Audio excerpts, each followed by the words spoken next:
waaw ñu ngi nii di dem Fadial ñëw Joal Fadiouth jàll ba Fadial dem def visite dara dàq ko Timba yi noonu ci ginnaaw gars yi kontaan nga laal lagune bi nii am paysage bu graaw bi nii kontaan ngeen. Voilà exactement moom mën a feeñ bu baax.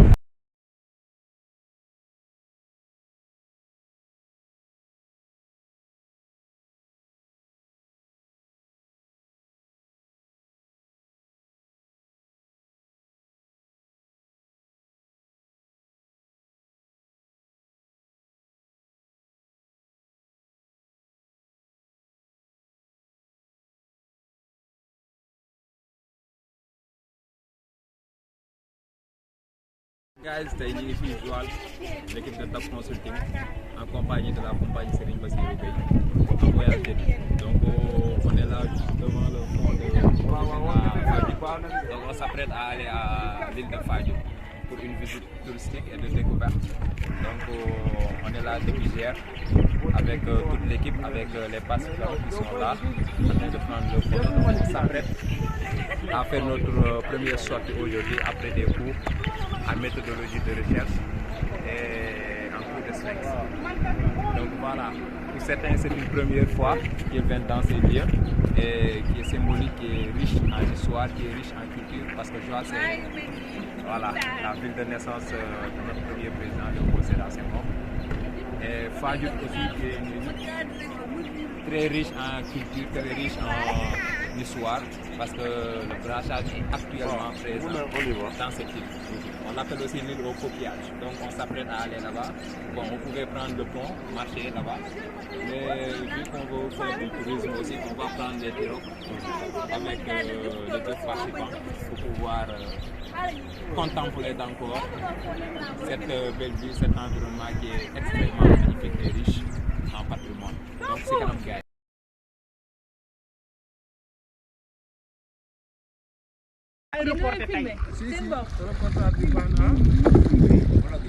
da ngay gis étudiants yi nga xam ni ñoo nekk sociologie bi fi ñëw saa su nekk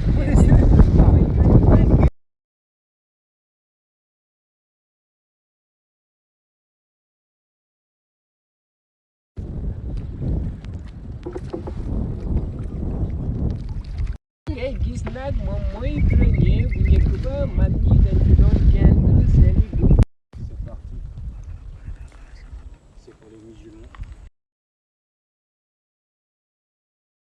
woowee grenier bu njëkk ba maam yi dañ ci doon jënd li ñu lekk.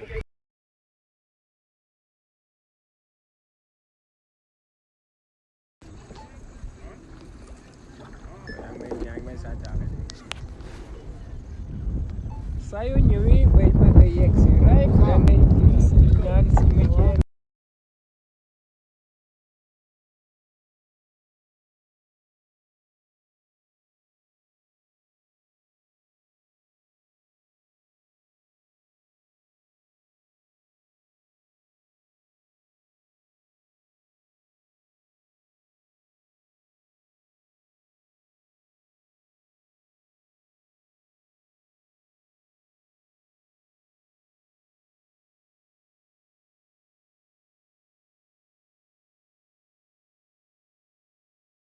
nga ne Fadiouth nag da ngay jàkkaarlool pont bi moom moo la yóbbuwaat ba Joal nga daal di yegg Joal nag kon dëkk bi mu nekk dëkk bu neex bu feex lool brise bi moom moo lay gàttandu boo ñibbi moo lay gunge dëkk bu am ressources yu rafet am natange waaye tamit nit ñi di dund ci jàmm.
Et après, une fois qu'on a fait la problématique, en bas, à la fin de la problématique, on doit poser notre question de recherche. Qu'est-ce qu'on veut étudier réellement dans ce mémoire?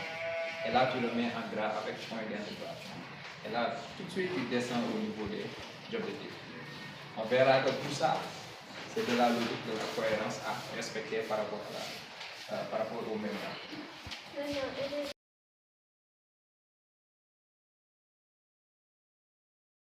On a déjà réuni. C'est pourquoi on doit faire ça d'abord, opérationnaliser. Donc, le bon mieux, c'est tu toucheras tout le monde de ça.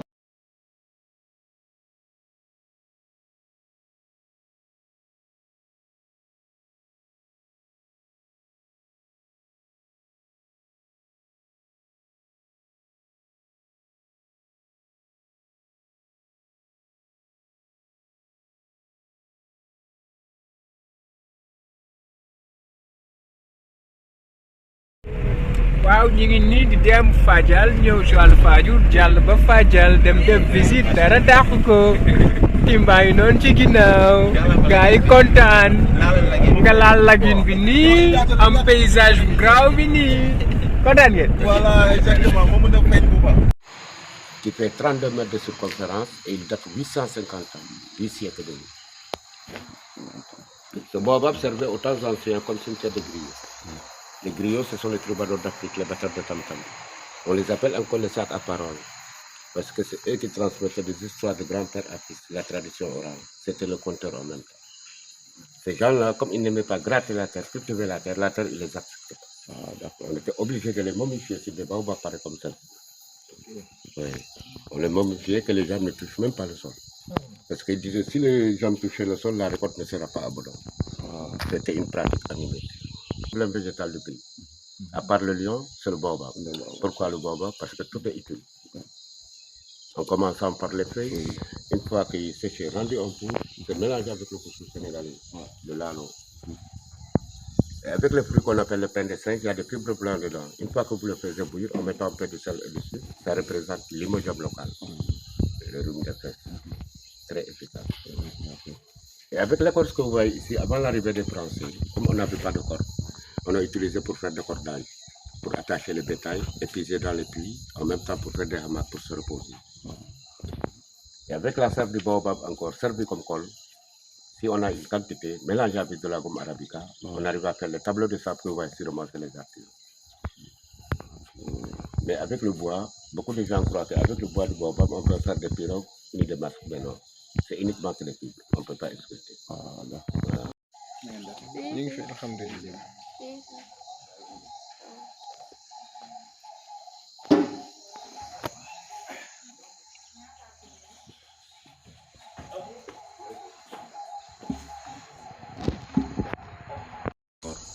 On a utilisé pour faire des cordages, pour attacher le bétail, épuiser dans les puits, en même temps pour faire des hamacs pour se reposer. Et avec la sève du baobab encore servie comme colle, si on a une quantité mélangée avec de la gomme arabica, on arrive à faire le tableau de sable que vous voyez sûrement sur les artistes. Mais avec le bois, beaucoup de gens croient qu'avec le bois du baobab, on peut faire des pirogues ni des masques. Mais non, c'est uniquement que les fibres, on ne peut pas exploiter. Mais quand c'est mort, on arrive à faire fumer les poissons, comme les capitaines, les sardines et les madames. Et avec les racines encore, on arrive à éviter la carie dentaire pour les dents. C'est la médecine traditionnelle, comme les gens de Kibda que vous voyez. Et tout baobab, à l'âge de 500 ans, il formait des ouvertures naturelles. C'est le 500 ans. C'est le seul arbre qui n'a pas de cœur. Il pousse en cavité et c'est assez rapide pour pouvoir consommer beaucoup d'eau. noonu. baobab daa bëgg mu dugg. Daal tax ngeen di génn te dugguñ. maa ngay génn ci baobab bi gën a ngand ci Sénégal fii nag am na plus de 850 ans nee nañ ci biir 40 personnes xaj nañ fi kon ngeen gis Sénégal bari na secret te tamit am na ay lieux de culture yu am solo.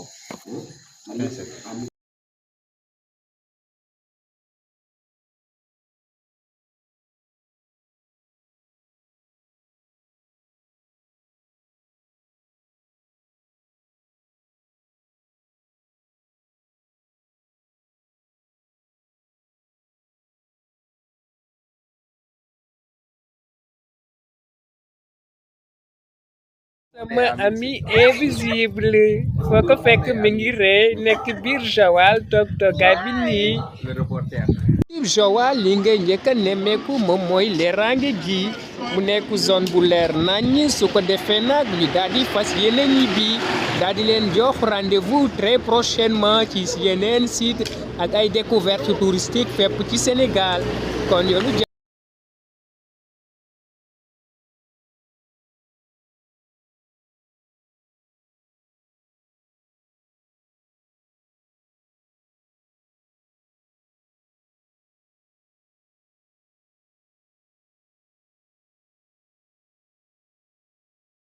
sociologue l'éminent formateur en éducation financière. Oui, j'adore. yow loo balancé wul baaxul. Hein? Je Balançoire. préfère ça que le sociologue, quoi. Le sociologue. Oui, loo le balancé wul sociologue baaxul. reste dans les salles de classe. moom mooy Par borom contre, dans DAP la vie, consulting. oui. Hein? Dans mais la vie, on est- noo gisee formation. Excellent, Oui. intéressant et j'ai adoré. En tant que formateur, quand tu as l'écoute, l'attention des gens avec qui vous partagez la formation, ça fait plaisir. Et j'espère que ce qu'on a eu à partager ici va être pratiqué dans les jours à venir et va porter ses fruits pour bientôt. Et les découvertes. Surtout, moi je suis un passionné du tourisme. J'aime découvrir des sites. Et c'est la première fois que j'ai mis les pieds ici, dans cette île de Joal et de Fadiouth, ville de Léopold Sédar Senghor. Donc j'ai aimé, j'ai adoré.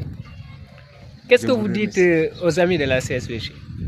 Oui, qu'ils ont raté quelque chose de grandiose. Hein? Ceux qui n'ont pas, ceux qui sont pas là, oui, ils ont raté quelque chose d'extraordinaire. Et je leur dis d'être fidèles, parce qu'avec la compagnie Serigne Bassirou Gueye, on risque de sortir même du Sénégal pour découvrir autre chose. C'est énorme ce que vous faites, Bachir. Merci. En tout cas, moi, je suis fan et je te félicite, je t'encourage et je suis partant dans toutes vos expéditions et aventures à venir. Merci beaucoup. Dear guys, c'est Dame Diao de Dame Consulting. Donc nous sommes actuellement à Joal Fadiouth sur l'île de Sine Saloum. Donc c'était pour un voyage pédagogique d'un week-end. On était là depuis vendredi soir. On a fait le samedi, aujourd'hui on est dimanche matin. On a clôturé l'activité, on s'apprête donc à partir. Et ce voyage a été un plaisir et une grande réussite pour tous les participants, notamment nous les organisateurs, en collaboration avec nos frères de la compagnie Serigne Bassirou Gueye. Donc pour ceux qui n'ont pas eu l'occasion de participer à cette activité et qui avaient pensé pouvoir y participer, nous leur donnons rendez-vous prochainement dans les fêtes de décembre pour une autre activité de ce genre. Et cette fois-ci, ça va être plus large. On essaiera de faire le maximum de jours possible avec un coût à moindre et pour faire participer tout le monde et profiter des activités qui se déroulent. Sûrement les affiches vont être faites et distribuées comme ça. Tout le monde aura l'information pour la prochaine fois. Donc merci et à bientôt.